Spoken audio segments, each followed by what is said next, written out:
Imagine this. You wake up not to the sound of an alarm clock, but to the sound of a distant bat squeaking in the ceiling crevice and a child snoring directly into your left ear. Your bed is not memory foam, but the smoothest slab of rock your family could find. You're surrounded by the soft, musty scent of animal fur, dried roots, and what can only be described as old fire. There's no blanket, just the thick hide of something you may or may not have killed last season, still shedding a little. The morning light doesn't filter through window blinds. Instead, it creeps in through the cracks in the cave entrance, weak and tentative, as if unsure it's welcome. You blink, trying to remember where you are, until the stiffness in your spine reminds you you're in the same place you've slept every night for the last 30 years. In a cave, with your entire family, on the same rock. You turn your head slightly. There's your youngest child, chewing something in her sleep. You hope it's not the last piece of dried root you hid under a stone last night. Next to her, your middle son has managed to wrap himself entirely in what was once your best bear pelt. His little feet poke out, dirty and calloused, twitching like he's dreaming of running after something, or away from something. Probably both. Further across the cave, your wife stirs. Her eyes remain closed, but her brow furrows slightly, the universal sign of someone who has already sensed that today is going to require too much energy. She lets out a deep, throaty grunt. It's not a word, not even a sentence, but you understand it. It's the prehistoric equivalent of, "Don't talk to me until I've chewed some bark and slapped a child or two." You lie still for a moment longer, listening. There's wind outside, sharp and cold. It whistles faintly through the cracks in the cave wall. You can hear the distant rustle of branches, maybe some birds, or maybe just something watching you from the trees. Either way, it's too early to investigate. You shift your legs, trying to restore feeling to your right side. The rock floor has pressed several pebbles into your back like nature's version of acupuncture, except without any of the therapeutic benefits. You sigh quietly, but the sound wakes your oldest son, who sits up immediately. He's always alert, like a little wolf cub. He rubs his eyes with two fists, looks around, and gives you a nod. It's a solemn nod. The kind of nod that says, "Yes, Father, another day. Let us begin the slow march toward probable starvation." But you don't rise. Not yet. There's something sacred about the first few minutes of consciousness. It's not exactly peaceful, what with the snoring, grunting, wind, and your left foot being gently gnawed by a puppy, but it's yours. Your moment. Your pause before stepping into the role of hunter, builder, storyteller, disciplinarian, and occasional human shield. You stare up at the ceiling of the cave. It's not decorated with stars or glow-in-the-dark stickers, just soot marks and one suspiciously spider-like shadow. Still, it's home. It's the place you return to, again and again, no matter how far you've gone in search of meat or firewood or meaning. Your mind begins its morning ritual. The checklist. Is there enough wood? Did the meat dry properly?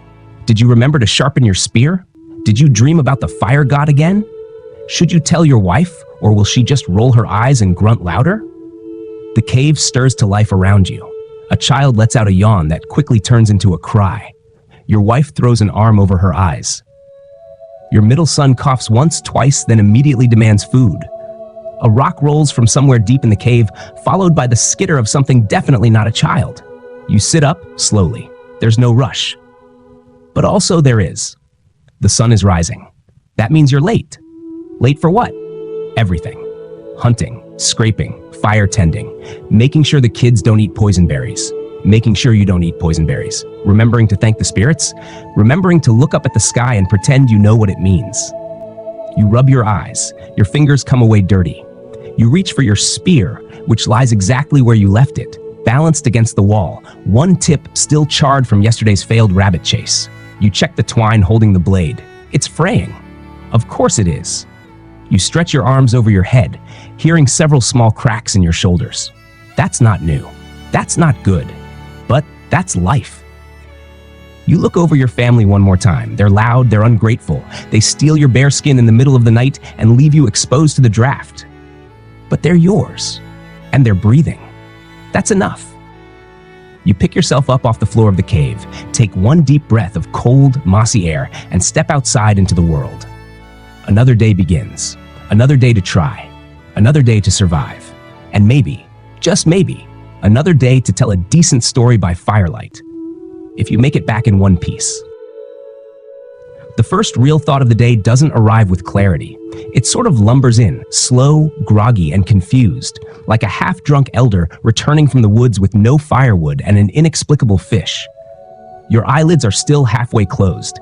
Your body still aches from the stone you didn't quite notice last night. But in your head, a single question rises above the fog. Is it mammoth season yet? You ask it every morning. You don't even know if mammoths have a season. You've never actually marked a calendar. No one has. There is no calendar. But the question lingers, sacred in its persistence. Like asking if the gods are still watching, or if there's any roasted root left in the pile. It's a hopeful kind of desperation.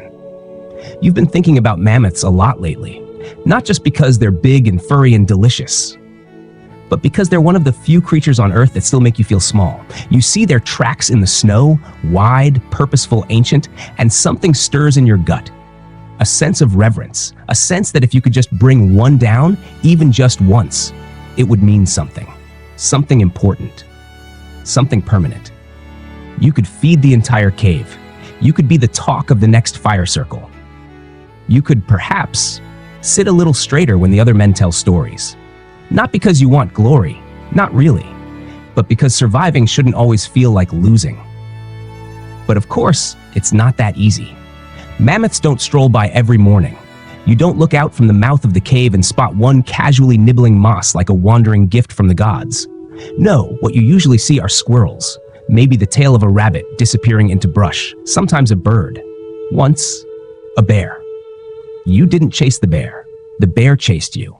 Still, you wonder, maybe today is the day. Maybe the earth has turned just far enough, the stars have aligned just imperfectly enough, and somewhere out there a mammoth is scratching its side against a tree and thinking, I'm feeling generous, let's go be hunted. That thought, the fantasy of it, gets you moving. Slowly, but moving. You don't want to go, not really. Your legs are sore, your spear is dull. Your last hunt ended in bruises and a deeply humbling encounter with a wild pig, and yet, the idea of the mammoth keeps calling. You picture the scene, a vast plain, snow crunching beneath your feet, breath like smoke in the air. You see the creature, huge, majestic, unaware of its fate. You raise your spear, your heart pounding, and for once, you are not cold or tired or terrified. You are the thing you've always wanted to be. Capable, worthy, alive. Then your wife grunts. It's not just any grunt, it's the grunt that says she knows what you're thinking, and no, you're not bringing down a mammoth today. You're barely going to bring back firewood. You haven't cleaned your stone knife. The children are hungry. The roof leaks. The last time you tried to hunt anything bigger than a squirrel, you twisted your ankle on a root and got laughed at by a 7-year-old from the next cave over. The dream begins to fade, but not entirely. You stand. You stretch. You nod at the sky, even though it's just gray clouds and the vague promise of more cold. You run your fingers through your beard, which doesn't help anything but feels vaguely productive. You whisper, not for anyone to hear, maybe today. And in that whisper, there's more than hope. There's need.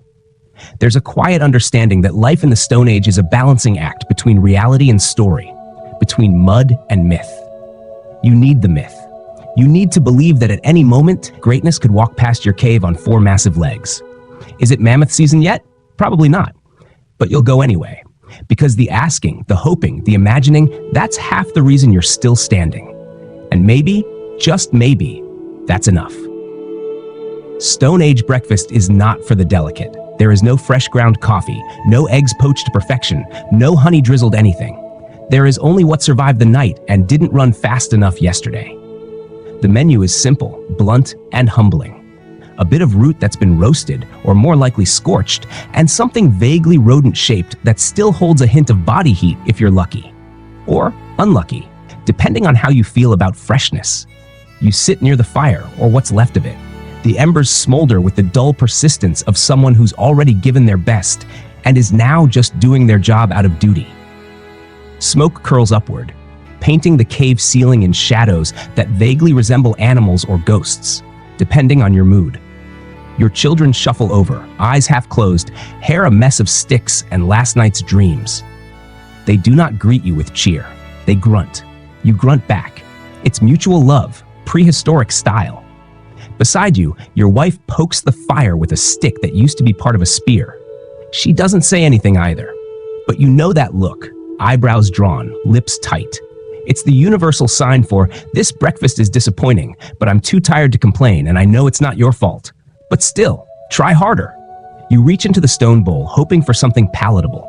The root is mostly black on one side and raw on the other, which you could argue is a kind of balance.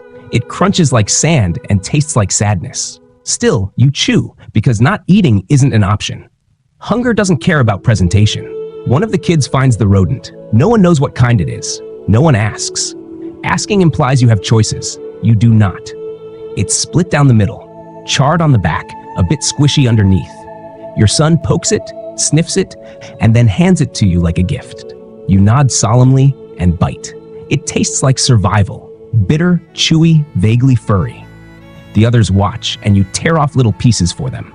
Everyone gets a bite. Not enough to fill, but enough to pretend. That's all breakfast really is. Pretending. Pretending you're strong. Pretending you're full. Pretending this day will be different from the last. Your youngest tries to feed some of her share to the dog, who sniffs it and turns away with deep ancestral shame. You consider doing the same, but again, you are the father. You finish what you're given.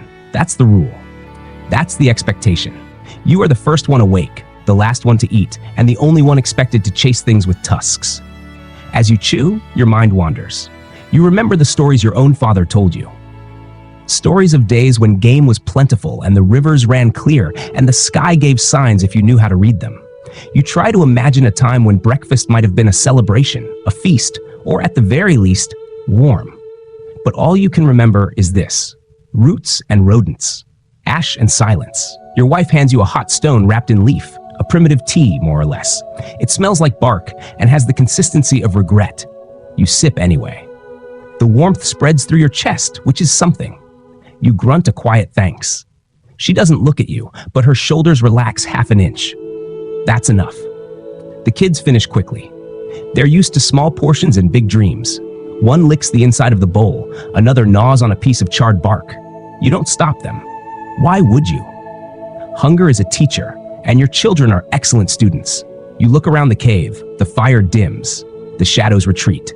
The day begins to stretch its limbs and yawn. Outside, you hear the rustle of trees, the cry of something far off, the whisper of a wind that carries both promise and warning. Breakfast is over. You're not full, not satisfied, but you're awake, you're upright. You fed your family. That counts for something. In this world, it counts for everything. You stand, wipe your hands on a piece of fur, and pick up your spear. The taste of the rodent still lingers, stubborn and sour. You don't mind. You'll forget it soon enough, chasing shadows, stepping on thorns, praying to whatever spirit watches over fools with big hopes and empty stomachs. Another day, another meal that almost wasn't, and yet, somehow, always is. There are no toys in the cave. No tiny plastic parts to lose, no batteries to replace, no jingles or lights or cheerful voices telling your child they're doing great when they stack something vaguely symmetrical. In the Stone Age, a toy is whatever doesn't bite, burn, or crumble immediately. And more often than not, it's a rock. The children wake slowly, as they always do, stretching their limbs across whoever's in reach. You hear the familiar squabbles about who kicked whom during the night, who stole whose fur, and who drooled on the stone pillow. Then, almost without transition, the cave becomes a chaotic playground. They don't need permission. They don't need instructions. All they need is a rock. One child picks up a small, smooth stone and holds it aloft like a trophy. It's not particularly shiny, not shaped like anything special, but to him, it's a warrior. He throws it against the cave wall. It bounces back and hits his sister, who immediately starts wailing. You sigh. Another one picks up a longer, flatter rock and begins dragging it across the floor, leaving a thin white trail in the soot. You hope it's not sacred ash, but honestly, it probably is. They argue. They trade. They hoard. One builds a small tower of pebbles, proudly calling it a fortress. Another smashes it without hesitation, declaring a mammoth attack. It escalates quickly. By the time you turn around, your youngest is sobbing because someone took her special rock. The one she's sure makes wishes come true. You didn't even know she had a wish. Probably a squirrel for dinner. Rocks become everything. They are food in pretend kitchens, weapons in mock battles, babies in nurturing games. A jagged stone becomes a pet. A round one becomes a moon. They name them. They talk to them. They give them more personality than most adults you know. And sometimes, when the light hits just right, you almost see it too. You've tried to explain this to visitors before. Well, one visitor from the neighboring cave.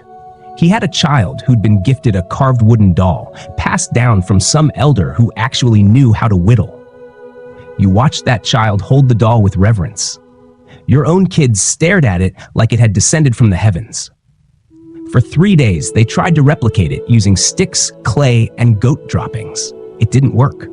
But after a while, they gave up, and they returned to their rocks. There's a beauty in it, in the simplicity, in the way they bend their imagination around what exists instead of demanding what doesn't.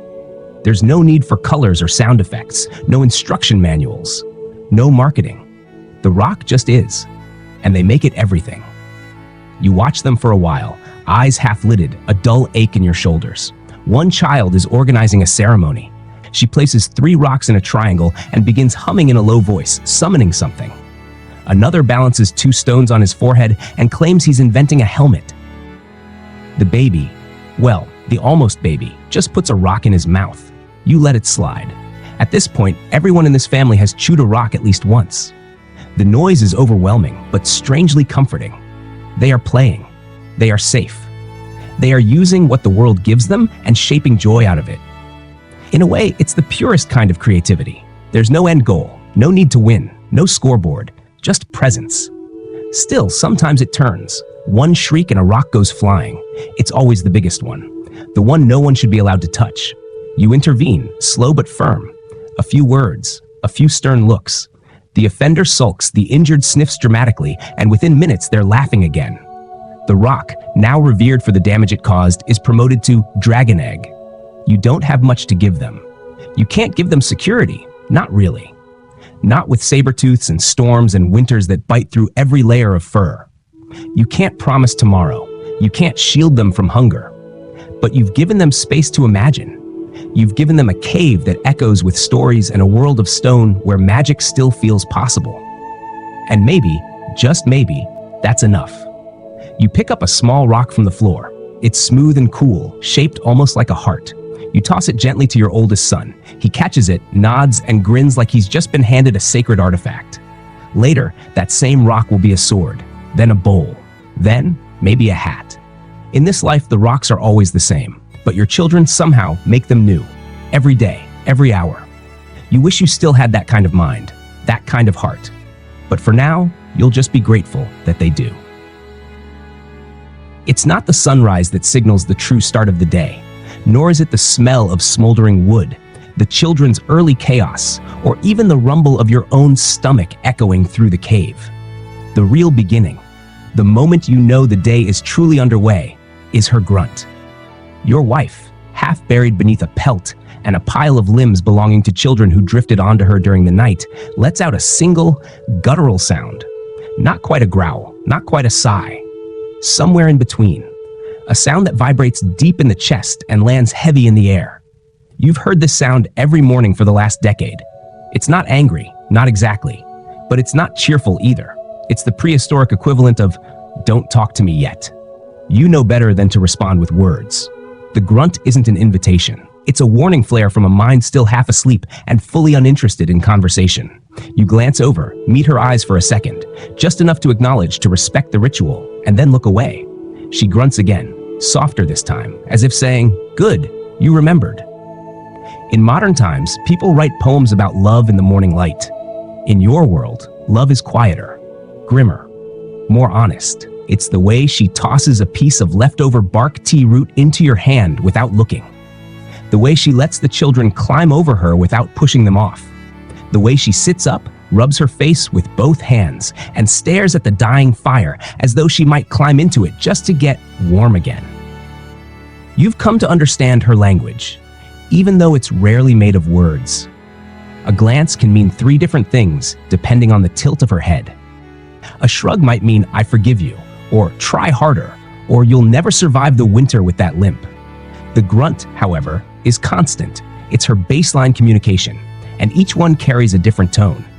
There's the skeptical grunt, the tired grunt, the "I see you didn't sharpen the spear again" grunt, and on rare and blessed mornings, the almost amused grunt. You live for that one. She gets up before she wants to. She always does. She has the same aches you have, maybe more, but she doesn't complain.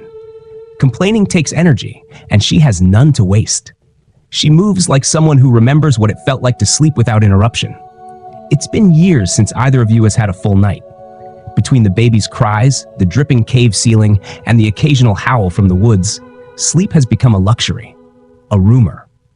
She gathers her hair, ties it back with a strip of leather she's used for months, maybe years.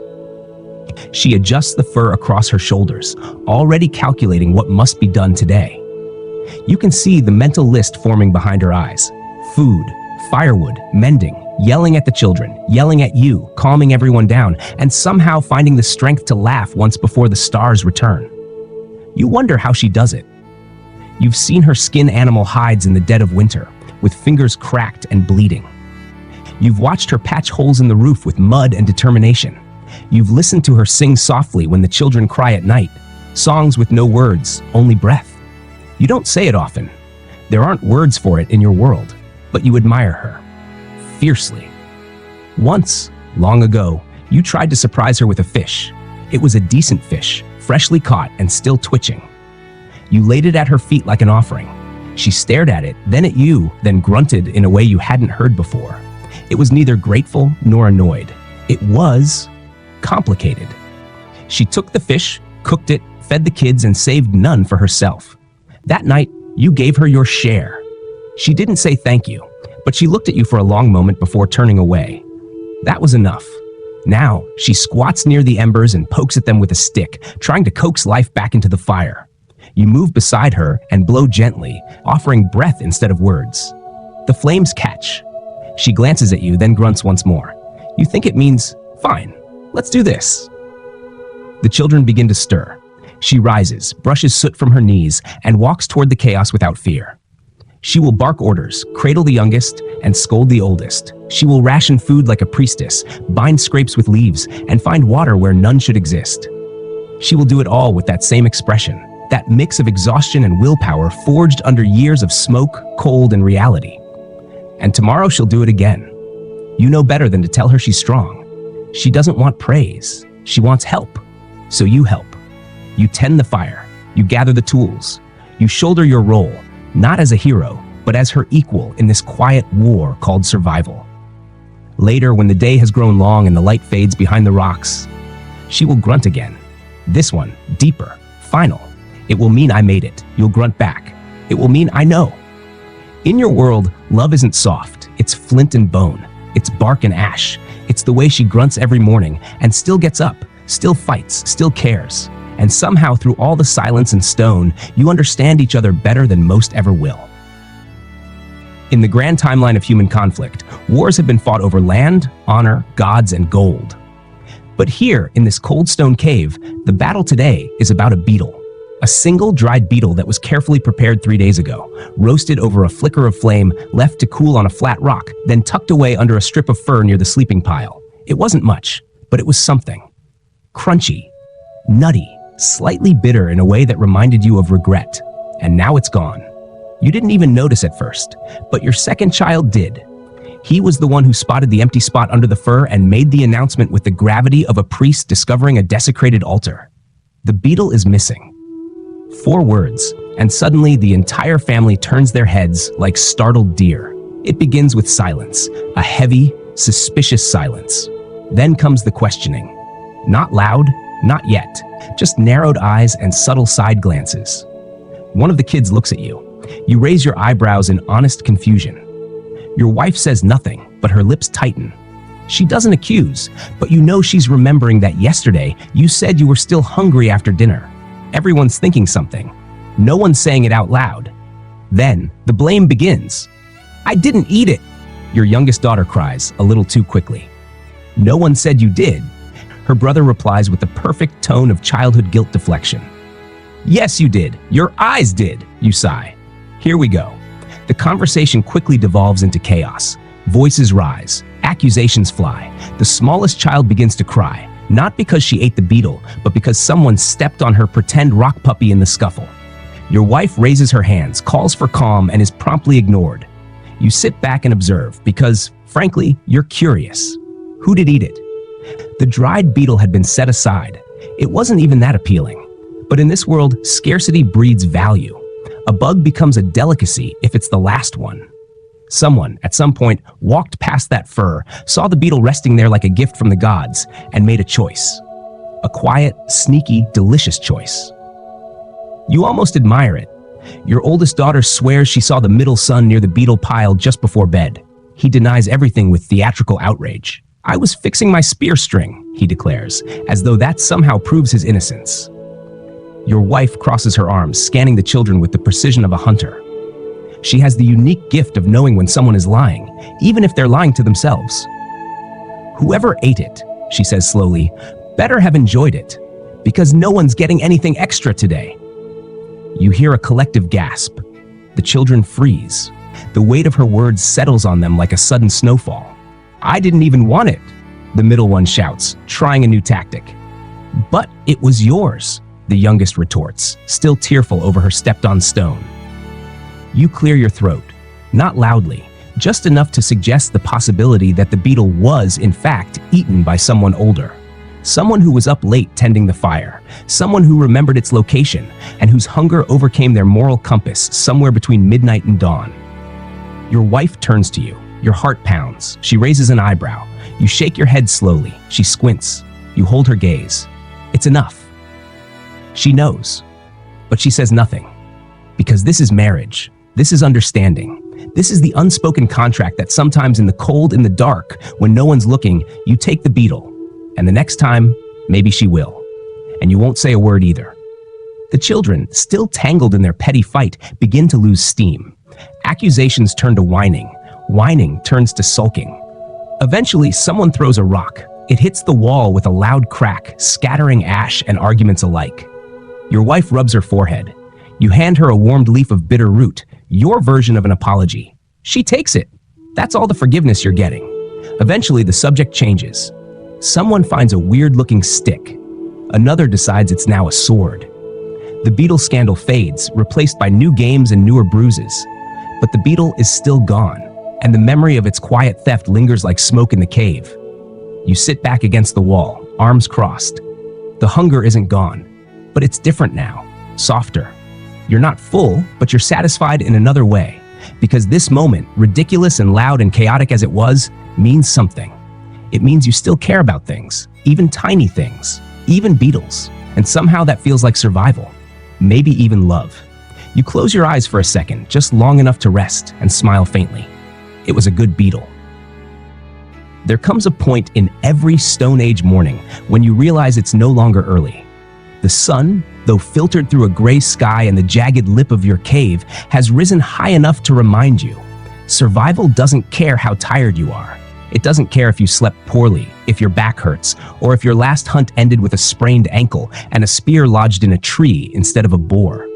The day doesn't ask for your opinion. It simply leans over and whispers, "Go." And so you go. Not because you want to. Honestly, you never want to. The romantic notion of the hunt, of a proud, bare-chested man stalking prey with steely resolve, melts pretty fast when your feet touch the frozen ground and your knees pop with every step like twigs underfoot. There's no drumbeat, no epic soundtrack, just mud, cold air, and the growing awareness that you forgot to re-tie the hide on your left sandal. Your family knows what's coming. The children quiet down. Your wife hands you the same sharpened stick you've been using for seasons. She doesn't say good luck. She doesn't need to. She just looks at you with that steady expression that means, come back, preferably with food. But mostly, just come back. You check your satchel. There's not much in it. Some flint, twine, a folded leaf holding a lump of dried moss in case you need a fire. You pat it like it's going to protect you. It won't. You tie your belt, adjust your fur wrap, and give the spear a quick test shake. Still wobbly, still your best option. The cave is warmer than it looks. Outside, the wind is waiting. It's not harsh yet, but it's honest. It pulls at your fur, whispers in your ears. You step out into the world, and the cold presses in like a second skin. This is the part where your body remembers that it's old. Not old in years, but in use. You've crouched too long over embers, run too many miles after animals smarter than they look, carried too many bundles of sticks and children on your back. Your knees ache like they've held up centuries. But you don't hesitate. You can't. You move into the forest with no plan. You never really have one. You've studied tracks. Yes, you've listened to elders. But the animals do not care about your lessons. They do not follow rules. They are quicker than you, quieter than you, and often, if you're unlucky, hungrier than you. Still, you move. Each step is a negotiation. Mud sucks at your feet. Branches grab at your arms. The sounds around you, bird calls, wind shifts, the distant thud of something heavy, are both warning and promise. You pause often, crouching beside prints in the soil. Most are old. Some are yours, circling back unintentionally. You whisper to yourself, not words exactly, just a kind of rhythm, a murmur that keeps you alert. You hum an old tune you half remember from childhood, a hunting song maybe, or a lullaby. You don't know anymore, but it keeps your fear company. Because there's always fear, small and quiet. It's the other companion, not loud enough to stop you, but loud enough to make sure you never grow arrogant. You've known men who did. Their spears were sharper than yours, their shoulders broader, their pride bigger. They were sure the world would make room for them. It didn't. You don't expect success today, but you hope. Hope is its own kind of fuel. It doesn't keep you warm, but it keeps you moving. Time folds in the forest. You lose track of hours. You spot a rabbit once, frozen in place, ears up. You move too quickly. It vanishes like smoke. Later, a deer too far. Then nothing for a while. Just you and the trees. Your stomach begins to notice the silence. It grumbles, offended. You pretend not to hear it. Eventually, you pause on a ridge overlooking a narrow stream. You crouch. You breathe. You listen. A few birds scatter from a tree nearby. That could mean something or nothing. Everything means both out here. You stay still, and then you see it. A wild pig. Not big, not small. Enough. It's rooting in the mud, unconcerned. You grip the spear. Your heart races, not from excitement, but calculation. Distance. Wind. Your foot placement. One wrong move and it's over. You've been here before. You've failed here before. But this time, maybe, a snap behind you. Your foot. The pig lifts its head, freezes. You freeze. Then it bolts. You run. You run, your legs burn, the spear shakes, branches claw at your arms. You follow the sound, the blur of movement ahead. You throw the spear, it hits a tree, the pig is gone. You collapse to your knees, panting, mud on your hands, cold in your chest. This is the part you hate, the part that feels like failure. But it isn't. Not really. Because you came out, you tried, you chased, and even now you're still breathing. You retrieve your spear, wipe it, sit by the stream and drink. The water is sharp and clean. It tastes like the earth itself, unsweetened and real. You rest. Not long. Just enough. Then you stand. You turn back toward the cave, toward your family. You'll bring firewood instead of meat, a story instead of supper. Maybe they'll roll their eyes, maybe they'll listen. But either way, you'll be back out here tomorrow. Because in this life, hunting isn't a choice, it's a rhythm. And today, it beat you. But it didn't break you. There's a certain kind of pride in putting on your bearskin each morning, not the roaring, chest-pounding kind. Something quieter, more weathered. You pull it over your shoulders the same way you've done for the past 3 winters, and for a brief moment, you remember how heavy it was when it was new. Back when the fur still held a trace of the creature's strength, and the smell of the hunt clung to it like a trophy. Now it just smells like smoke and old sweat. The bearskin is more than clothing, it's armor. It's a symbol. It tells anyone who sees you, and by anyone, we mean your family and a few birds, that you face something bigger than yourself and live to wrap yourself in its remains. It's also warm. Mostly. The holes came during the second winter, tiny at first, a scratch here, a tear there. The kind of damage you tell yourself you'll fix later, but you never do. Time passes and the tears stretch. The edges fray, and suddenly you're explaining to your wife that the wind isn't bothering you because cold is a state of mind. She doesn't believe you. The truth is, the skin doesn't fit like it used to. Your shoulders have shrunk a little. Your stomach has grown a little. The leather ties have been replaced more times than you can count. One of the sleeves is missing entirely, torn off during an argument with a thorn bush that got personal. You still wear it because you always do. Because it's yours. In your world, there's no such thing as replacement, no going to a store, no ordering another size. What you have is what you keep. What you keep becomes who you are. And after 3 winters, this bare skin is practically part of your body. Your children tease you about it sometimes. They ask when you're going to slay a new bear. You tell them you're waiting for one to challenge you properly. You say it with a straight face. They laugh anyway. You let them. They don't know yet that most of life is wearing the same thing again and again, not because you want to, but because you must. You remember the day you got it. The air was thick with fog. You weren't alone. A cousin or a brother, depending on who's telling the story, was with you. The bear wasn't massive, but it was enough. You don't remember the fight as clearly anymore. You remember the shaking in your hands afterward, the way your legs gave out, the way you looked down at the beast and thought, now what? Skinning it took hours. Curing it took days. Wearing it for the first time felt like stepping into a new skin. Someone braver, more solid. Someone your father would have nodded at. But now, the fur is patchy. Some parts are matted, others are just gone. In certain angles, you look more like the bear's embarrassing cousin than its conqueror. And still, you wear it. Because the hunt was real. Because the cold hasn't stopped coming. Because your wife's furs are all saved for the children, and you're not about to ask for a share. Besides, it's tradition. Not the kind carved in stone. The kind that grows quietly over time, like lichen on the cave wall. You wake up. You put on the bear skin. You stretch, yawn, and scratch the same spot near your shoulder where the leather pinches. You tug it tighter around your chest, even if it doesn't help.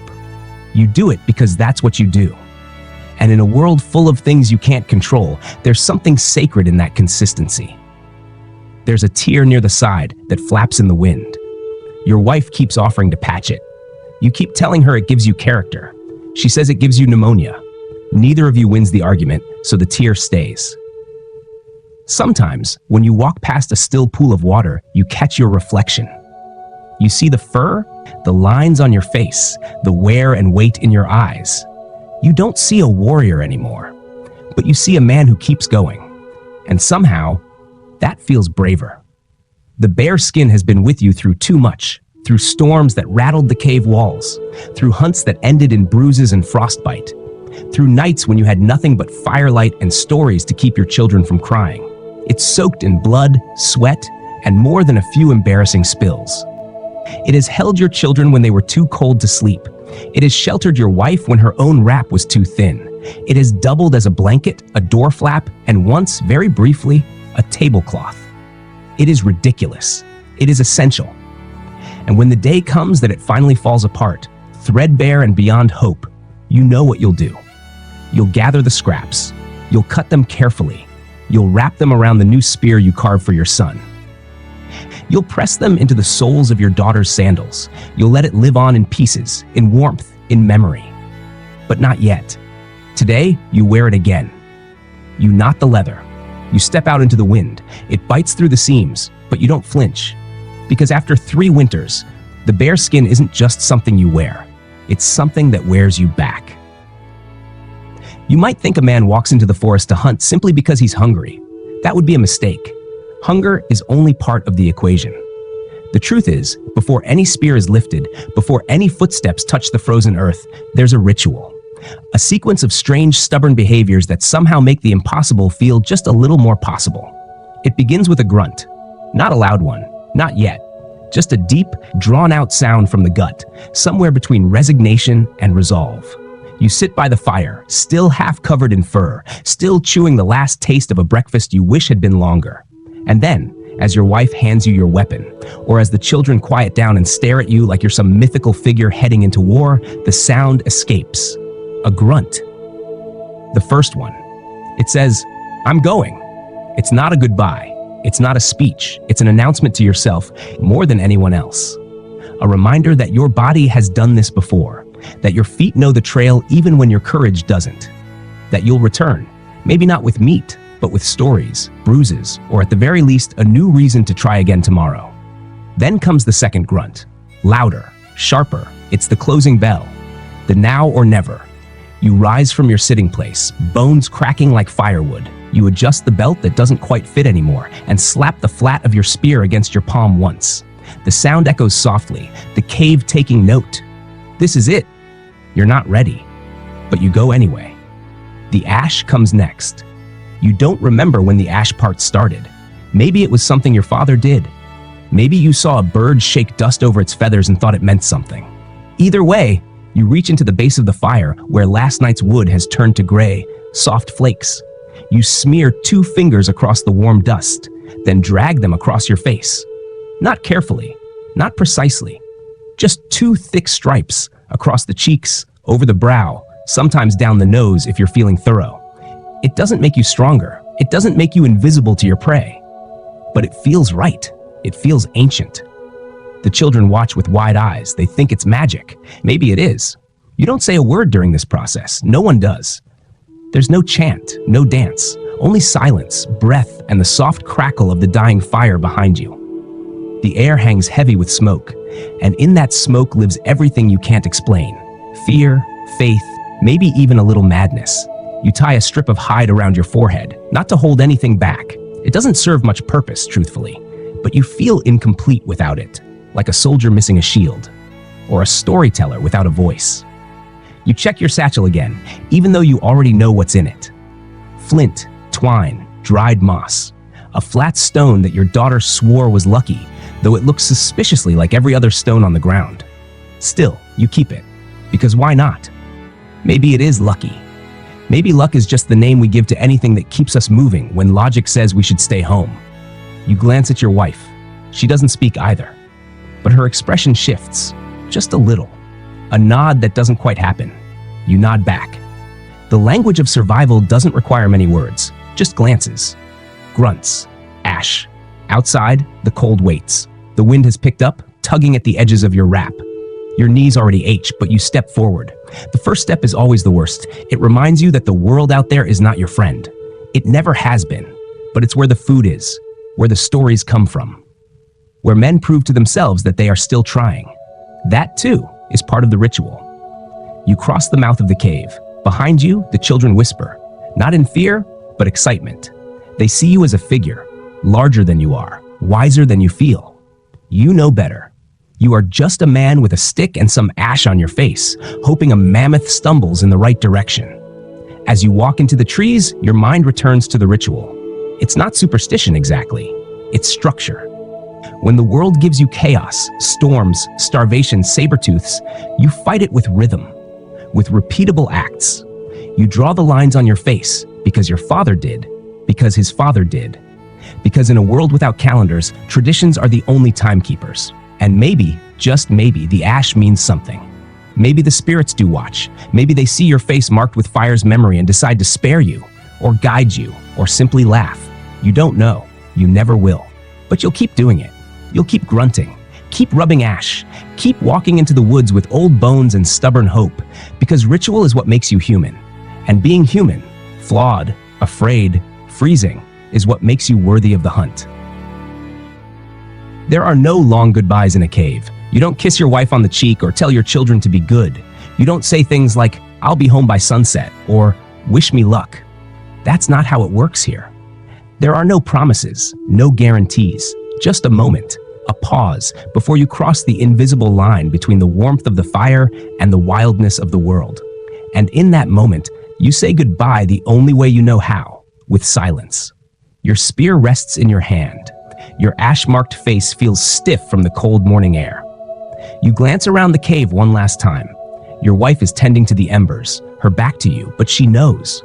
The children are arguing over something meaningless. A stick, a spot on the floor, a chunk of leftover root. They barely notice you standing there. That's how you want it. Farewells are a luxury of people who can afford to be sentimental. You can't, because leaving might mean not coming back. And letting that possibility sink in would only make your feet heavier, your resolve weaker. So you nod. Just once. It's not for them. It's for you. Your wife doesn't look up, but her hand pauses over the fire for half a second enough. It's her way of saying, "I see you. Go." Your oldest child catches your eye. He mimics your nod, tries to make it serious, the way he's seen you do it so many times. He's too young to understand what it means, but he wants to. You give him a second nod, slower this time, and he straightens up like someone's just handed him a responsibility. That's all the farewell you get. You step outside. The cold greets you like an old rival, familiar, blunt, unforgiving. You pull your furs tighter. The cave behind you breathes warmth and safety. Ahead of you, the world is nothing but gray sky, brittle trees, and the distant echo of something alive that doesn't want to be found. You do not look back. Not because you're brave, but because you've learned not to tempt fate. Turning around is a kind of weakness in this life, a crack in the armor.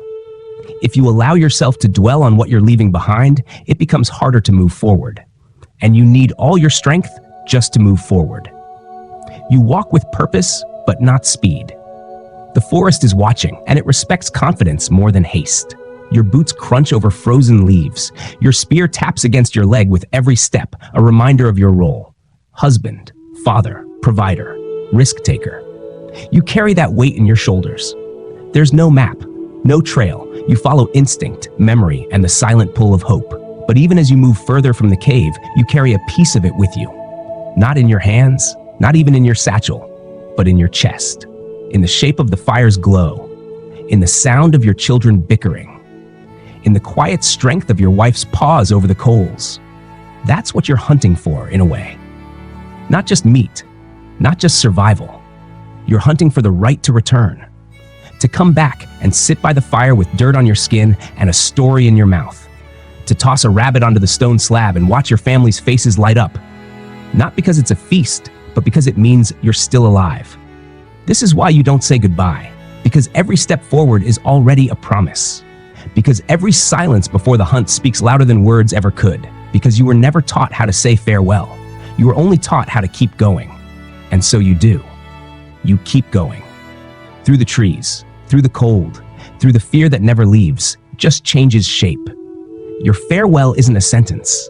It's a presence. A steady rhythm of feet against earth. A commitment written in each breath, each decision not to turn back. You walk until the cave is no longer visible. Then you whisper into the wind, not loudly, just enough to feel it leave your mouth. I'll try. And somehow, in that quiet space between the words, the world answers back. Good. That's enough. You walk on. You don't leap into the wilderness like a hero. You step into it the way a man steps into cold water, slow, tense, already regretting it. The spear in your hand isn't magical. It's chipped on one side, slightly crooked, and held together with string you braided while half asleep. But it's yours. And it's the only thing standing between you and everything out there that wants to eat you. There's no trail. Not really. Just the faint impression of where others have walked and the memory of trees that once bent in the right direction. You squint against the morning light, hoping to spot something useful. Animal tracks, broken branches, a sign from the gods. What you usually find is nothing. Or worse, the prints of something that's definitely larger than you, with claws. You start walking. Your steps are deliberate, slow, as if you're negotiating with the ground itself. Mud clings to your feet. The cold cuts through the seams of your furs. The wind carries the faint scent of something rotting, and you try not to wonder if it's a predator's leftovers or the predator itself. This is the moment when the thoughts begin. Not useful ones, not tactical ones, existential ones. Why do we live like this?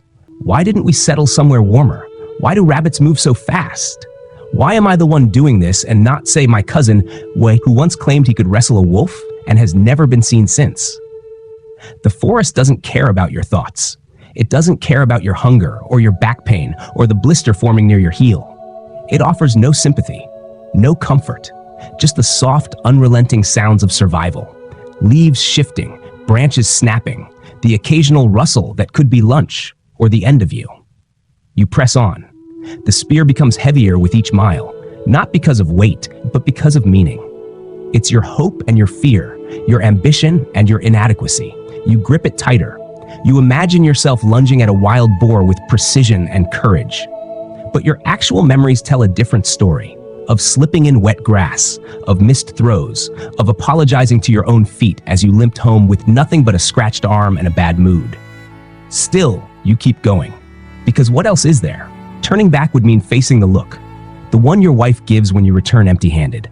Not angry, not disappointed, just tired. Tired in a way that makes you feel smaller than any beast out here. At least the forest is honest. It doesn't expect anything. It doesn't pretend to understand. It just exists. And so do you. You crouch near a stream, eyes scanning the muddy bank for hoofprints or the delicate imprints of paws. You find one, fresh, maybe a deer, or something pretending to be a deer until it gets close enough to bite your throat. You listen. The forest has moods. Right now it's holding its breath. The trees are still. The birds are quiet. You should be worried. You are. Something moves in the distance. You freeze. Muscles tense. Fingers tighten. Your heart beats faster, louder, like it's trying to get your attention. Whatever it is, it's moving away. You exhale slowly, half relieved, half disappointed. You keep walking. Hours pass, maybe minutes. Time loses shape out here. Hunger dulls your senses, then sharpens them again in confusing ways. You see a shadow shift and prepare to strike, only to realize it's your own. You hear a growl and realize it came from your stomach. And then there's movement, real movement. A rabbit, twitching near a bush. You stop, breathe. Raise the spear. This is it. This is why you came. Not for glory, not for pride, for food, for a reason to return. You throw. The spear arcs. For a moment, the world slows. You picture the rabbit stunned, your hands lifting it high, your children cheering. The spear misses. Of course it misses. The rabbit bolts. You chase, then stop after 3 steps because you're tired, and also because the rabbit clearly had a better plan today. You retrieve the spear. It's muddy. So are you. You sit on a log. The forest remains indifferent, but you're still here, still trying. That has to count for something. You look up at the sky. Gray, endless, uncaring. You nod once, more to yourself than anything else. Then you stand, grip the spear, and start walking again. Back into the wild. Still with the same hunger, still with the same dread, still willing to do it all again tomorrow. There's nothing graceful about it. Running from a saber-tooth is not a planned event. It's not a test of agility or courage. It's not the heroic dash of a noble hunter escaping with clever tricks and last-second dives. It's messy. It's frantic. It's loud in your head and silent in your breath. It starts with a sound, a crack in the woods, a low growl, so deep it seems to rattle in your ribs before it hits your ears. You don't turn to look, not at first. Looking wastes time. And if it's what you think it is, what your bones know it is, then any time wasted is time you no longer have. So you run. Your feet hit the ground in awkward bursts. Your arms flail just enough to keep your balance. The spear in your hand becomes dead weight, bouncing against your leg, nearly tripping you with every other step. You think for a moment about throwing it behind you, not to hit the beast, but to lighten the load. You don't, because throwing away your only weapon feels like an admission, like telling the forest, you win. The trees blur, roots grab at your ankles, branches whip at your arms and face. You trip once, catch yourself. You trip again. This time, you fall. You roll, crash through dead leaves, scrape your shoulder against a stone, and spring back up with the kind of panic strength that only shows up when death is directly behind you. The saber-tooth roars. It doesn't sound like a cat. It sounds like the sky cracking open. It's not just a sound you hear. It's a sound that decides whether you get another tomorrow. You push harder. Your breath comes in ragged pulls. Each inhale tastes like blood and bark. You don't know how long you've been running. You don't know where you're going.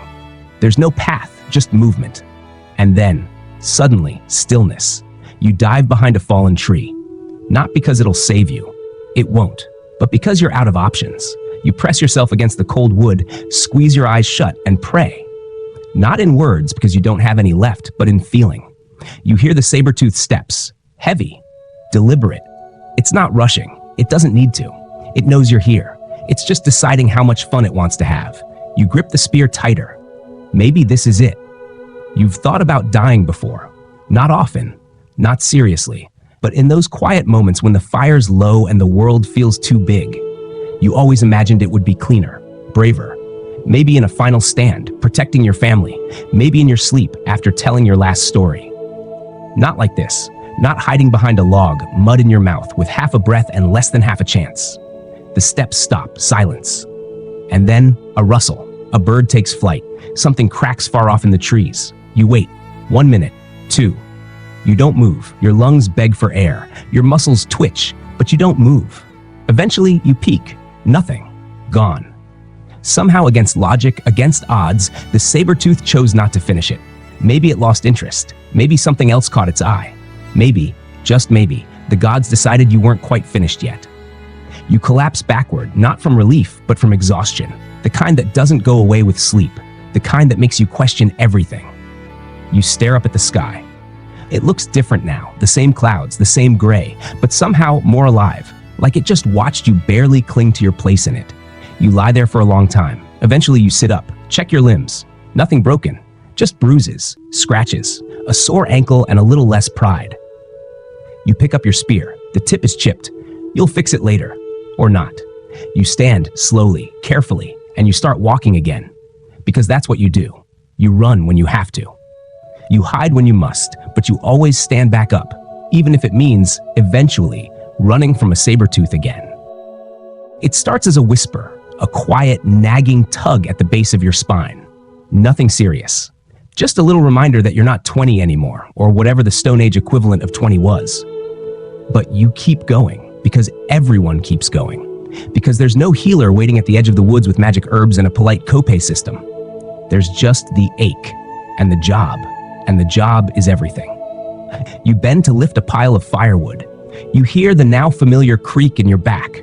Not a pop, not a crack, not anything urgent. Just a warning from your body like, this again? You straighten slowly, trying not to grimace because your children are watching, and there's no dignity in being outperformed by a 5-year-old who can lift a rock like it weighs nothing. You remember a time when carrying things was easy, when you could walk for miles with a deer across your shoulders and still have energy left to chase your kids around the fire. But now you wake up feeling like you've slept on a pile of bones, and not the animal kind. Your own. The cave floor hasn't gotten harder. You've just gotten softer. The years chip away at the armor of youth, and what's left is a man with sore knees, a tight neck, and a constant internal monologue that begins with the words, "This used to be easier." You try to ignore it. Back pain, after all, is just part of the contract. You want to feed your family? You want to build the fire, repair the roof, carry the water, drag the meat? You'll pay for it. Not in gold, in vertebrae. Sometimes, when you're alone by the river, you catch yourself standing with your hands pressed into your lower back, pushing gently, shifting your hips, groaning quietly like a dying mammoth. You'd laugh, but laughing also hurts. You talked to your wife about it once. She doesn't laugh. She nods. Then she points to her own back and says, "Mine too." And just like that, you realize this isn't about weakness. It's about life. This pain is generational, inherited, the price of walking upright, the tax we pay for evolving out of trees and into tools. You picture the first man who stood straight and thought, "Look at me." Somewhere, moments later, he probably sat down and said, "Oh no." It's not just the physical weight. It's the burden of knowing what needs to be done. The emotional hunch that comes from being the one everyone turns to when the roof caves in or the food runs out. You don't just carry stones and sticks. You carry responsibility, hope, expectations, and they're heavy. But here's the thing, you carry them anyway, because no one else will. Because that's the role. You stretch in the morning, slowly, carefully. You do that awkward thing where you twist your body like you're wringing water from it, hoping something pops into place. You rub your own back against the cave wall like an itchy bear while pretending you're just checking for cracks in the stone. Sometimes one of the kids jumps on your back without warning. You drop to your knees instantly. Not from joy, from the small explosion of agony that shoots up your spine. You smile through it because they're laughing. And because you don't want them to see that something as simple as love can now knock you over. Your wife offers to walk with you once, just to stretch things out. You don't say no. You walk slowly, side by side, saying little. She knows why you're quiet. She knows how much each step costs. She also knows you'll never complain. Not really. You return to the cave, sit by the fire. The warmth helps. The light flickers over your shoulders, over the ridges and knots of a body that has done too much, too long, without ever taking a break. And in that moment, you let yourself rest. Not long, just enough, because the ache won't go away, but you've learned how to carry it, with silence, with grace, with the knowledge that every great fire, every safe child, every story told at the end of a long day comes from a back like yours, bent, sore, enduring, and still standing. There's no lonelier walk than the one back to the cave with nothing in your hands. At first, the forest seems to hide the shame. Trees don't care. Birds don't whisper. The trail back is the same one you took out, quiet, indifferent. But the longer you walk, the heavier your steps feel. Not from the weight of gear or exhaustion, but from the absence of triumph. The silence in your arms, the lack of meat, the hollow echo of a failed hunt. You tried. You tracked shadows for hours, followed prints that disappeared, threw your spear and missed. Maybe twice, maybe more. You crouched in the bushes, heart pounding, body aching, staring at the space where dinner used to be. You told yourself to be patient, to stay ready. You told yourself you still had time. And then the sun began to dip behind the ridgeline, and the forest reminded you, not unkindly, that it was time to go.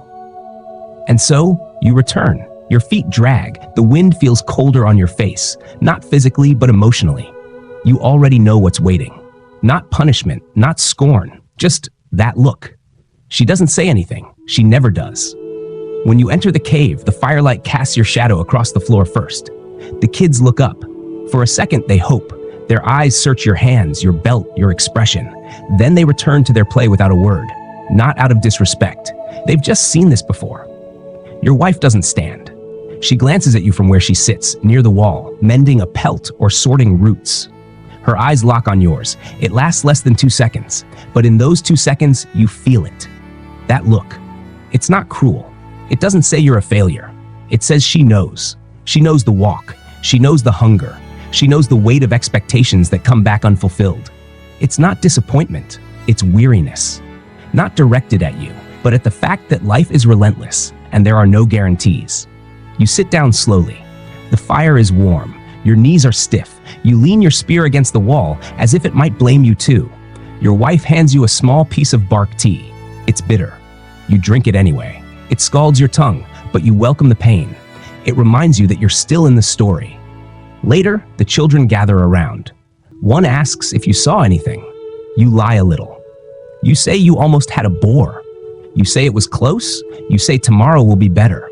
Your wife doesn't correct you. She lets the story breathe. Not because she believes it, but because the children need it. She hands you a piece of dried root. You chew it slowly, pretending it's meat. You don't complain. You never complain. You just sit, watching the flames, feeling the quiet stretch between you and the rest of the world. That's when the real work begins. You patch your gear. You rub your legs. You think through every step you took out there, every noise, every hesitation. You ask yourself where you failed.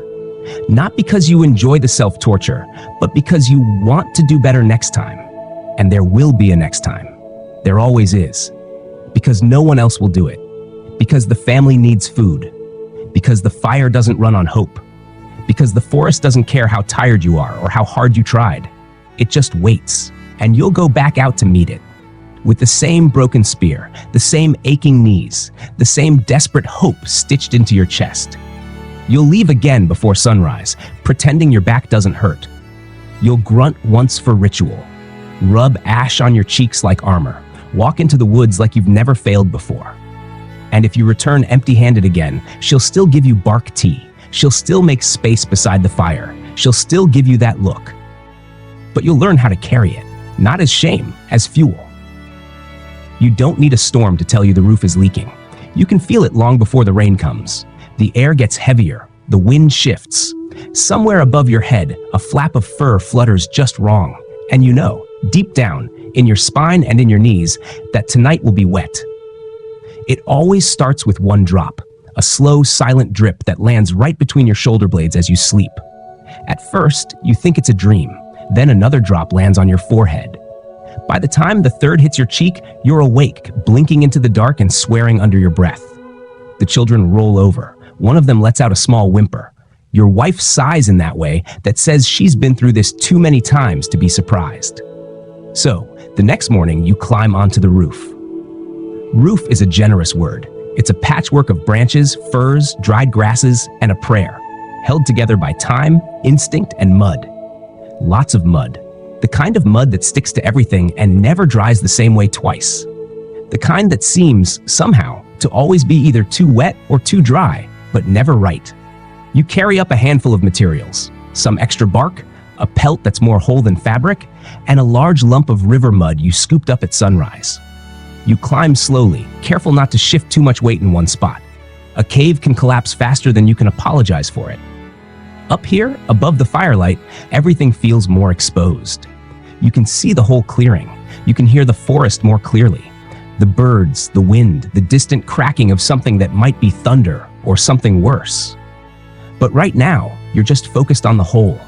It's not big, but it's in the worst place, directly above where your family sleeps. You squat beside it, squinting at the tear in the roof that might as well be a tear in your pride. You patch it as best you can. You slap mud into the gaps, press bark over the open seams, and hold it all together with a handful of hope and a few curses you whisper so the kids won't hear. You know it won't hold forever, maybe not even for the next rain. But that's not the point. The point is to try, to show the roof and yourself that you're still willing to fight for a little more dryness, a little more warmth. Your wife calls up to you from below, asking if you need more mud.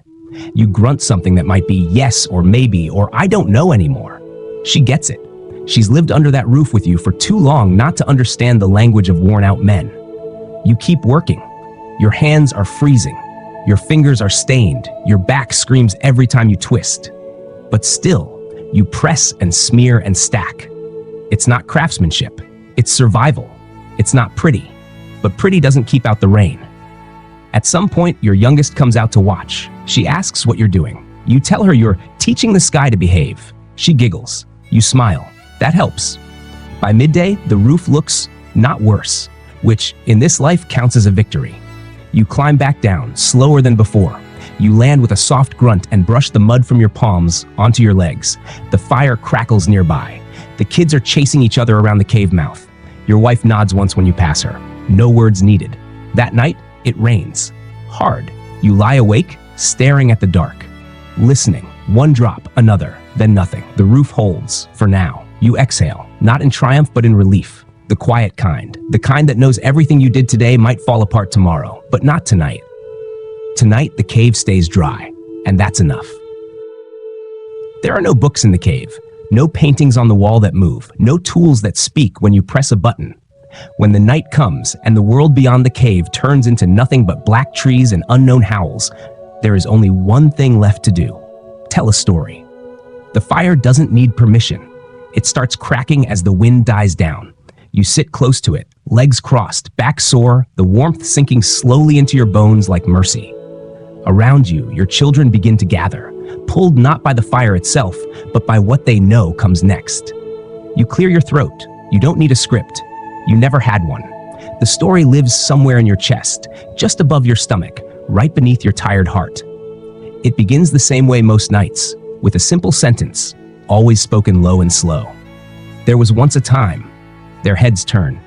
Their knees tuck under their chins, eyes wide, fingers dirty but still. And suddenly, you're not just a father who missed a rabbit that day. You're not the man who fell trying to chase a goat. You're something more, a storyteller, a keeper of invisible things. You tell them of the ancestors, the beasts, the moon that once fell into the sea. You lie a little. You stretch truth into shapes that make them gasp. Sometimes you make up a god, sometimes a hero, sometimes both. You use your hands, your breath, your silence. You let the fire punctuate the words you don't have. Your youngest claps at the wrong times. Your eldest corrects you with facts he only half remembers. Your wife watches from the edge of the light, pretending not to listen, but you see the way she glances over when the story hits a part about a clever woman who saves the day. There's no lesson. Not really. No tidy ending. The story ends when the flames get low, or your voice gives out, or the children begin to drift into sleep, heads resting on furs, feet twitching with dreams. You used to think stories were just a way to pass time, a distraction from the hunger, a way to make the dark less frightening. But now you know better. They're how you survive. Because food fills the stomach, but story fills the soul. Because out there in the wild, everything has teeth. And in here, all you have is your voice. You've tried to pass this skill down. Once you asked your middle son to tell a story. He mumbled through one about a dog that chased the moon. It didn't make much sense, but the other kids clapped anyway. That night, you placed your hand on his head, just for a moment. He smiled in the dark, thinking you didn't see it. Sometimes, the stories are funny. Sometimes they're sad.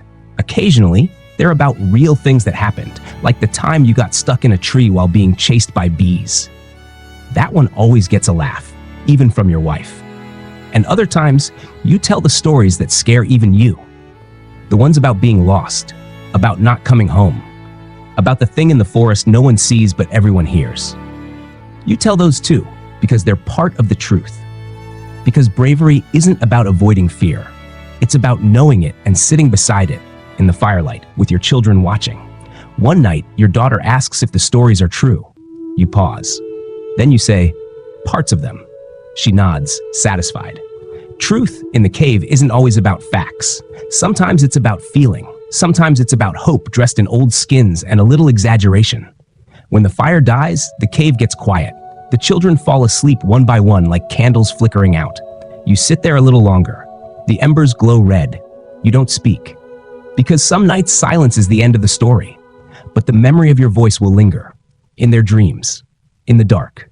In the part of them that knows, even when you're not there, that once, long ago, their father told them the world was big and dangerous and beautiful. And they believed him. Because he said it by firelight. And that was his only weapon. It always starts small. A stick. Just a stick. Curved slightly at one end. A little muddy. Maybe a notch carved in the middle where a beetle once lived. Nothing special. You've seen 1,000 just like it. Stepped on most of them. But today, for reasons only a toddler could understand, this one is sacred. He finds it near the fire pit while you're fixing the spearhead. Picks it up with reverence. Holds it like a treasure. For a brief, fleeting moment, you think, how nice. He's occupied. And then, of course, someone takes it. Maybe it's a sibling who thought it was just lying there. Maybe the dog sat on it. Maybe the wind shifted it an inch. Doesn't matter. The result is always the same. The wail. Not a cry. Not a whimper. A full-body, face-red, soul-shaking wail that rises from the gut like a storm coming over the mountains. You freeze mid-repair. Your wife looks up from drying meat.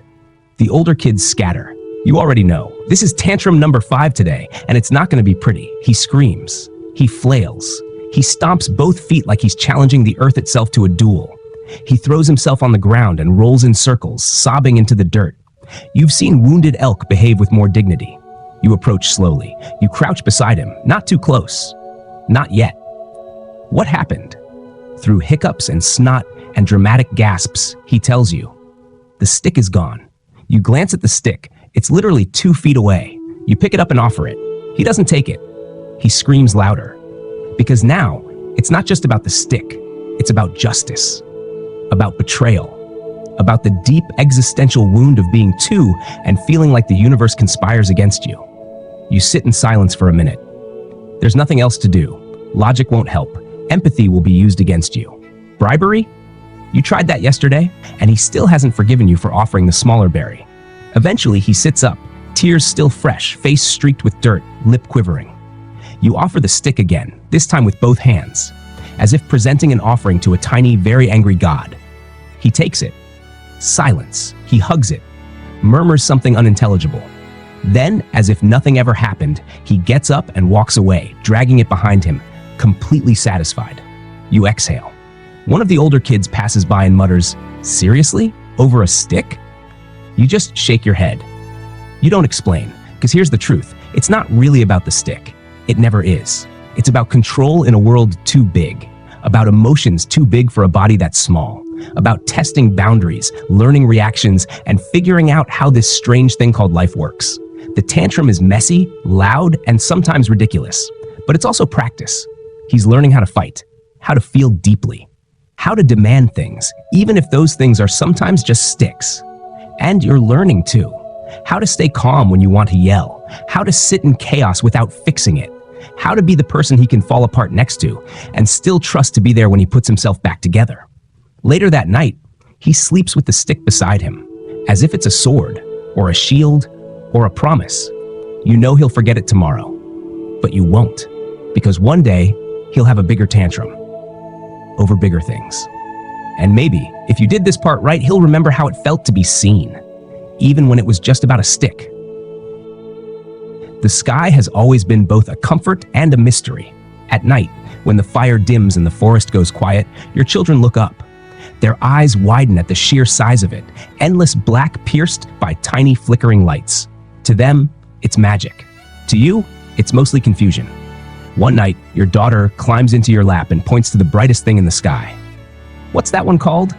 You freeze. There's no book to check, no map, no ancient scholar hiding in the back of the cave with a telescope and a sense of direction. There's just you, a man who spent the day chasing shadows and the evening scraping mud off his knees. And now you're expected to explain the cosmos. So you do what any father would do in your position. You make something up. That one? You say. That's the eye of the Great Bear. She gasps. What does it see? You think for a second, trying to remember if you've told a story about a bear recently. Maybe, maybe not. It doesn't matter. It sees everything, you say. It watches us while we sleep. It keeps the bad dreams away. She nods, satisfied. Your son chimes in, pointing to a cluster nearby. What about those? You squint. That's the fire path, the trail the sky spirits walk when they're going home. More gasps. Now you're committed. The questions keep coming. What are stars made of? Why do some move? Why do they disappear in the morning? Each one hits like a small, curious stone. You have no answers. Not real ones, but you don't let that stop you. You talk about stories instead of science. You give each star a name, some based on animals, some on people you miss, some just for fun. You explain that the stars shift because they're dancing, that the brightest one is your grandfather watching over the cave, that the slow one, the one that blinks, is probably tired. Your wife sits nearby, listening but not interfering. She knows what you're doing. She did it last week when the kids asked her where thunder comes from. Her answer involved a sky drum and a grumpy goat. There's no right answer. That's the beauty of it. Because in this life, knowledge isn't a luxury, it's an invention. And when you give facts, you give meaning. Your children stare at the sky a little longer, their small fingers tracing constellations you just created. You feel the weight of their trust, heavier than any spear or bundle of firewood. They believe you, not because you're convincing, but because you're theirs. Later, when they've fallen asleep curled in blankets near the fire, you step outside, just you and the night. You look up. The stars are quiet. They don't blink out answers. They don't explain themselves, but they let you imagine. They let you feel small and safe at the same time. You wonder what they really are. Maybe one day, someone will know. But for now, they are eyes, paths, bears, spirits, and that's enough. You return to the cave. The fire crackles softly. The children shift in their sleep, and in your heart, you carry a sky full of lies that somehow feel more honest than the truth. You don't celebrate a squirrel, not really. You just don't take it for granted. It's small, not worth much by weight. The kind of animal that disappears up a tree the second you so much as blink wrong. But somehow, by effort or luck or both, today you got one. Caught clean, no broken bones, barely a scratch. And now it lies roasting on a spit made of sharpened sticks and cautious optimism rotating over firelight, while the whole family watches like it's a roast elk. No one says it, but you're all thinking the same thing. This is going to have to be enough.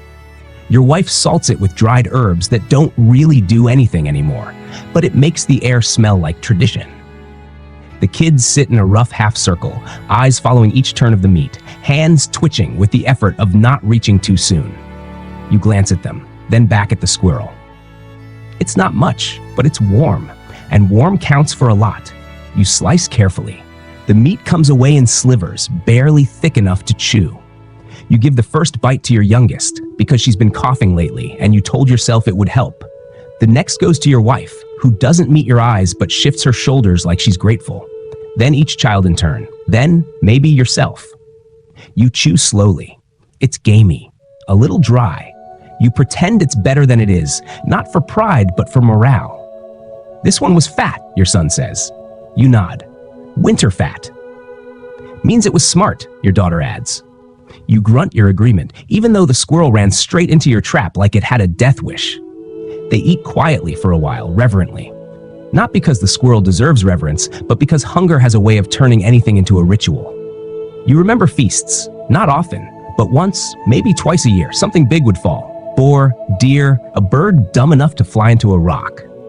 On those nights, your stomach would fill. You'd laugh louder, sleep deeper. Tonight isn't one of those nights.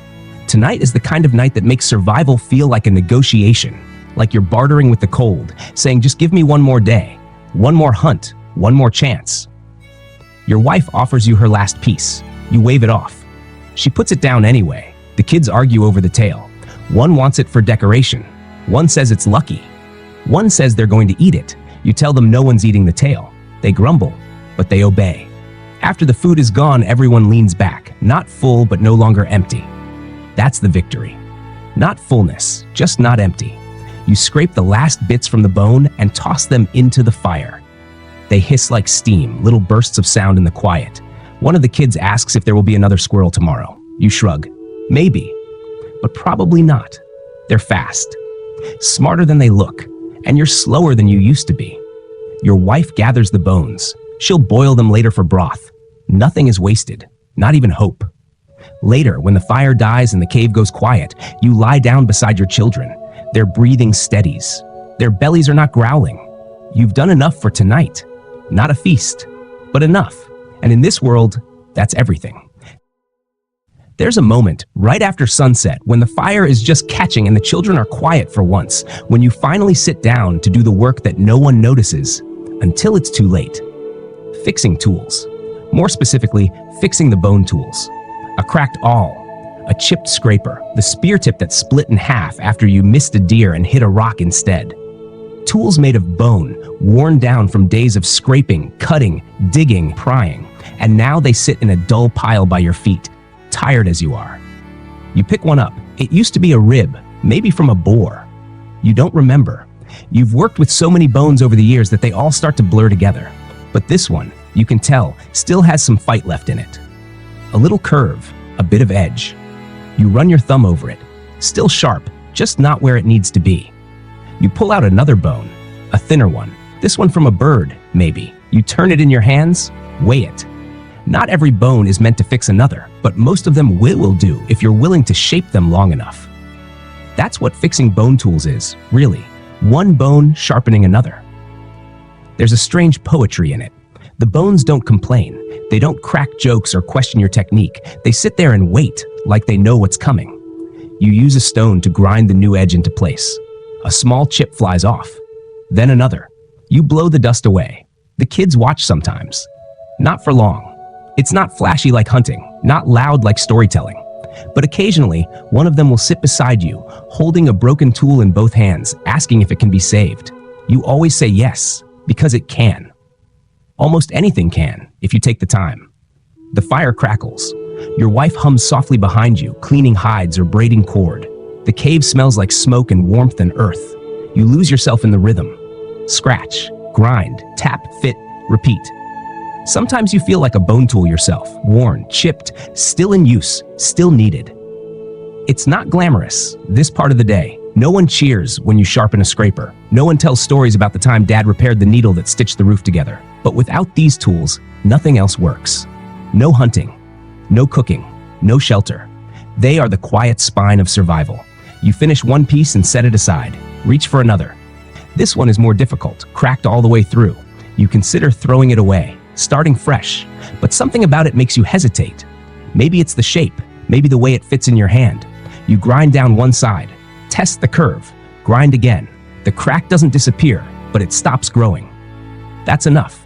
You wrap it with sinew, tight, tighter. You feel it resisting, then holding. You smile. Another day, another tool saved. Your daughter brings you a broken digging stick. You raise an eyebrow. This isn't even a tool, you say. She shrugs. It is to me. So you fix that too. By the end of the night, there's a small pile of finished tools beside you, reborn from the old, reforged from what was broken. You stretch your back, crack your knuckles, your fingers ache, but they still work. You put everything away carefully, like the tools are sleeping. You cover them with fur to keep the cave dust off. You give the fire one last nudge and settle in. The night wind howls outside, but inside it's still. You close your eyes. Tomorrow, something will break again. And you'll fix it. With more bones, with more time. Because this is the job. Not the hunting, not the bragging, not the heroic stuff, but the quiet restoration of what's needed, over and over again. It happens after the fire has settled and the cave grows quiet. When the children are finally still, tucked beneath fur and breath, and your wife is half asleep, back to yours. The wind outside rustles leaves and whispers through cracks in the stone, but you hardly hear it, because your mind has wandered again, back over the day you just lived, and the question that always seems to find you at the end of it: did I do enough today? You don't say it out loud. No one does. But it lives there in the back of your mind, in the weight on your shoulders that has nothing to do with the bundles of wood or the tools you carried. It's the quiet kind of pressure, the kind that doesn't yell, but sits with you and waits for an answer. You think about the hunt. It wasn't a disaster, but it wasn't a success either. You came back with nothing new to cook, just a bruised shin and the memory of a squirrel that got away. You remember the look your wife gave, not disappointed, but exhausted. You told a joke to lighten it. She smiled, barely. You think about the roof you patched. It's holding for now. The wind didn't rip it open again. That's something. But there's still a leak in the corner, and you know the next storm will test it. You meant to fix that too, but the light was fading, and your hands were shaking. And you told yourself, tomorrow. You think about your son, the one who sat with you while you fixed the spear handle. He didn't say much, just watched. Picked up a piece of twine and tried to tie knots the way you do. You didn't tell him he was doing it wrong. You just let him sit there. You hoped that was enough. Then there was your youngest, her tantrum over a cracked rock, her tear-streaked cheeks, the way she finally fell asleep on your lap.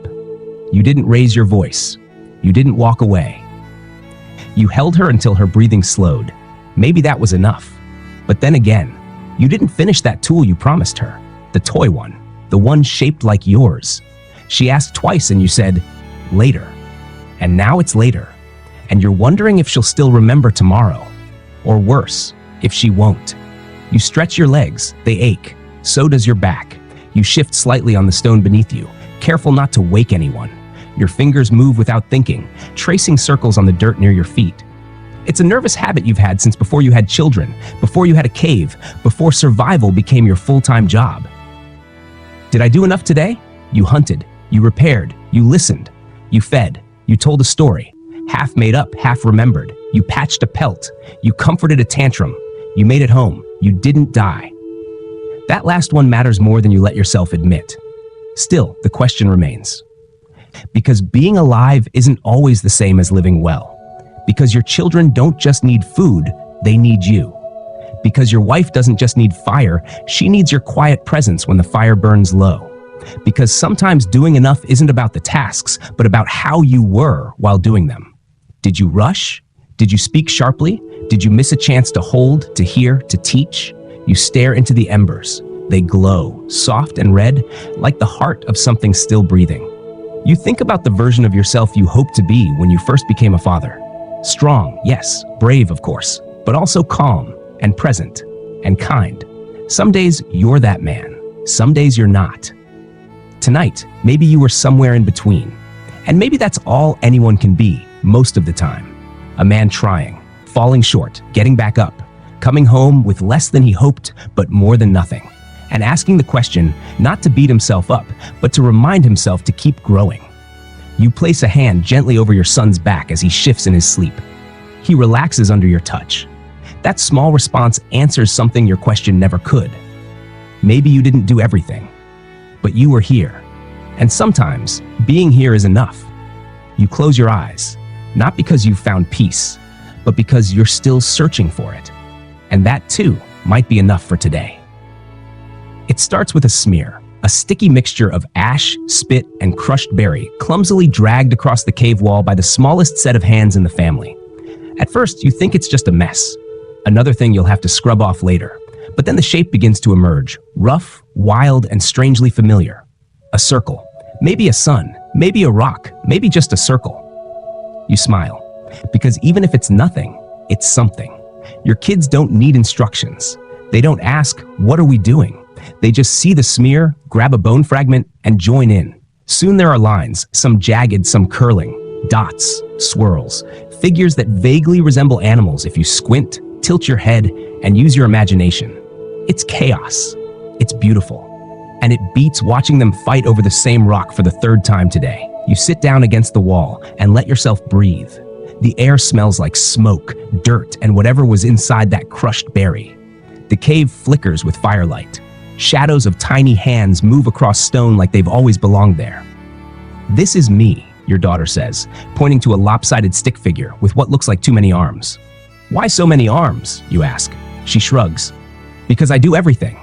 You nod. Can't argue with that. Your son draws a big animal, probably a mammoth. It has legs, horns, and what might be a tail or might be a club. Either way, it looks fierce. He gives it red eyes, then makes a roar sound with his whole chest. You add a dot in the corner, just a small one. They ask what it is. You tell them it's the moon. They're impressed, as if you just invented it. You consider adding more, stars maybe, lines to connect them. But they've already moved on. Someone starts drawing a hunt. Someone else adds a handprint.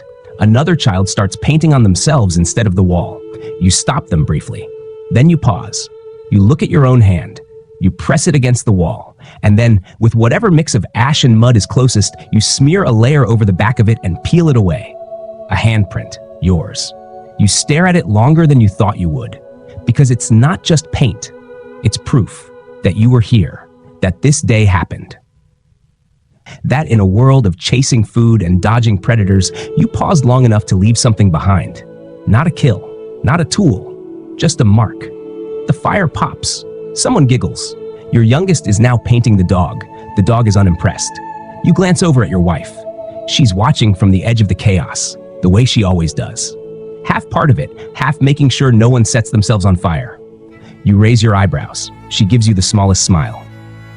You get up and hand her a bit of charcoal. She rolls her eyes, but takes it. Later, when everyone's asleep, you stay behind.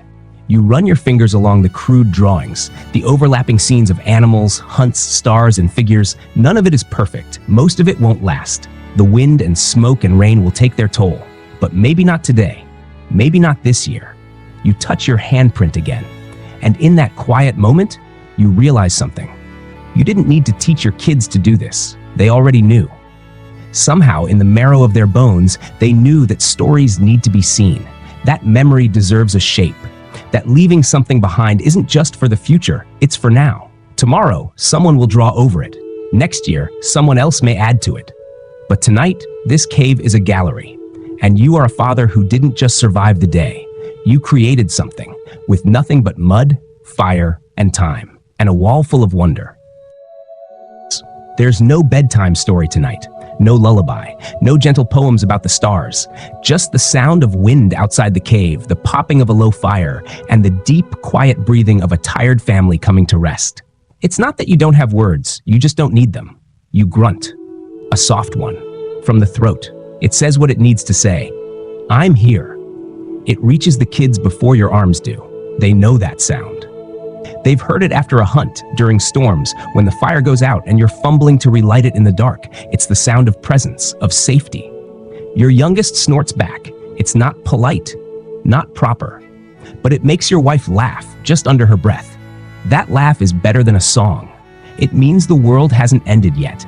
It means tonight is quiet. You lie down. The furs are warm, but not clean. The floor is rough in all the usual places. Someone's toe is digging into your side. You shift. You grunt again. The child moves. Another grunt from a different corner of the cave. A sibling, maybe. A negotiation. This is how you say goodnight. No sleep well. No sweet dreams. Just short, muffled sounds passed back and forth like secret passwords. A grunt for move over. A sigh for I'm tired. A hum low in the chest that might mean I love you, but could also mean stop kicking. You used to think bedtime meant quiet. It doesn't. It means settling. Adjusting, accepting, a slow surrender to the dark, but not without a little resistance. One of the kids rolls over and whispers something incoherent. You respond with a grunt, affirming, vague, timeless. It works. They don't repeat it. They just fall asleep. The cave gets still. Outside, something howls. Something always howls. You raise your head slightly, listening. No one else moves. You exhale slowly through your nose. A deeper grunt now. A warning one. Not aggressive, just informative. I heard it. I'm awake. Your wife shifts closer, her back against yours. That's the reply. No danger. Not tonight. You close your eyes. You think briefly of how strange it would be to live in a world where people said things like good night every night. where they wrapped sleep in words and bows, folded it neatly into rhymes and songs. You wonder if it would feel warmer or just more complicated. Because here in the dark, in the hush before dreams, a grunt is enough. It means you're not alone. It means the world kept spinning. It means you're still alive. And sometimes that's all anyone needs to hear. There is no mattress, no pillow, no cotton sheets or bedtime rituals that involve lavender oils or whispered affirmations. There is only fur, some stitched, some draped, some so old it barely smells like the animal it once came from. And beneath that fur, there is earth. Cold, uneven, living earth that shifts slightly every time someone breathes. You curl up around your children anyway, because this is home. One child presses their knees into your ribs. Another hooks an arm around your neck like a vine. Your wife sighs and turns away, muttering something about your elbow. You grunt in reply. Everyone shifts. A few kicks, then stillness for a moment. Then the lizard paranoia starts. It's not irrational. Earlier today, a fat one skittered across the wall near the fire and disappeared into a crevice you still haven't sealed. The kids thought it was hilarious. You did not. You keep imagining it, scaly, silent, cold, slipping under the furs and making a home in someone's hair. You tighten the wrap of hide over your shoulder and tell yourself, you'll plug the hole tomorrow. Maybe. You feel something move against your foot. You freeze. It's just the dog. You exhale. The fire has died down to embers, enough to see outlines, enough to guess who's snoring, but not enough to scare away everything. You listen. The breathing is soft and rhythmic. No crying, no coughing, just bodies in a pile, tangled by blood and fatigue. This is what safety looks like here. Not neat rows of tucked-in sheets, not nightlights and lullabies, just warmth shared in silence, under a roof that leaks sometimes and cracks when the wind gets brave. The fur smells like smoke and sweat. It itches in places, but it holds you. It holds all of you. Your daughter mumbles something in her sleep and clutches your thumb. You don't move. You think of all the nights like this behind you, all the nights ahead, nights when the storm pushed you into the deepest corner, nights when you stayed awake with one eye open and a spear in hand, nights when someone was missing, nights when someone was sick. Tonight isn't one of those nights. Tonight is the kind where no one is afraid, not loudly anyway, where the only danger is imagined, and the only worry is small and crawly, and probably not real. Probably. You shift again. A little tighter this time, arm over shoulder, leg bent just so. Your back makes a sound it shouldn't, but no one complains. The youngest is drooling into your chest. Your wife has found her spot. Finally. Her heel is still on your ankle, but you'll survive. You whisper one final grunt, just a low rumble of assurance. I'm here. You're safe. Stay close. It's not poetic, but they understand. You close your eyes and let yourself drift, one thought still lingering beneath all the others. Please, just no lizards. That and maybe, just maybe, a little more sleep than last night. It's a quiet kind of hope. Not something you say out loud, not even to your wife as you curl beside her beneath the furs. Not something you teach your kids to speak. But it lingers, behind every sigh, every glance at the cave entrance before bed, every story you half make up about a safer world. A tomorrow without sabertooths. It sounds simple, even childish. But it's there, carved into your heartbeat, a silent wish that maybe, just maybe, the next day won't begin with a roar in the distance, or end with you sprinting for your life while clutching a spear and praying you make it home. You've seen them up close. You know the size of their jaws. You know what their teeth can do to flesh, to bone, to silence. You've seen what's left behind, the torn furs, the missing, the grief. So you dream. Not big, not loudly, but enough to survive.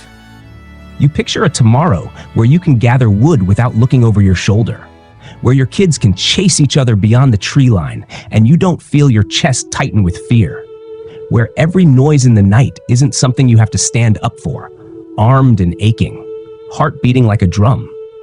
It's not a fantasy. It's a function. A trick the mind plays to keep going when the fire's low and your legs still ache from running. A mental fire you light when the real one threatens to go out. You've told the kids that the sabertooths are going away, that they don't like the smell of your cave anymore, that they're bored with hunting you, that maybe the stars are pulling them somewhere else. They believe you. You don't believe you. But still, the thought stays. Maybe your children's children won't know that fear. Maybe they'll sleep deeper. Maybe they'll grow up drawing on walls instead of watching shadows move outside them. You think about what you'd do with a day like that. You wouldn't waste it. You'd sit longer with your kids while they drew animals that don't exist. You'd teach them to cook without always having one ear turned toward the brush. You'd make tools not because you're out of options, but because you want better ones. You'd breathe deeper. You'd walk farther. You'd laugh louder. Right now, everything is reaction. Build, hide, run, fix, sleep, repeat. But tomorrow could be something else. You lie on your back, the cave ceiling above you. You stare into the dark, tracing the rough cracks in the stone like stars. You imagine them mapping a new world, one with fewer teeth, less blood. You don't tell anyone. But every time you patch the cave wall, every time you chase your kids back inside before sunset, every time you sharpen your spear, what you're really doing is holding on to that dream. A dream too small to change today, but maybe, just maybe, enough to build a better one tomorrow.